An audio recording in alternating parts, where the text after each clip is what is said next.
శ్రీకాళహస్తి మీ అందరికీ పరిచయమైనటువంటి చాలా గొప్ప క్షేత్రం. అందున విశేషించి ఆంధ్రదేశంలో ఉన్నటువంటి క్షేత్రం. ఆ క్షేత్రానికి ఉన్నటువంటి పేరే కేవలము భక్తి కలిగినటువంటి 3 ప్రాణులకు ఈశ్వరుడు మోక్షం ఇచ్చినటువంటి కారణం చేత ఆ క్షేత్రం ఏర్పడింది.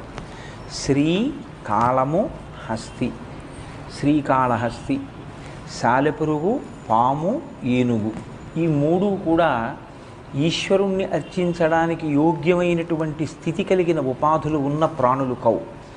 ఈశ్వరార్చన చెయ్యడానికి, జ్ఞానమును పొందడానికి అనువైనటువంటి ఉపాధి కేవలము మనుష్య ఉపాధి.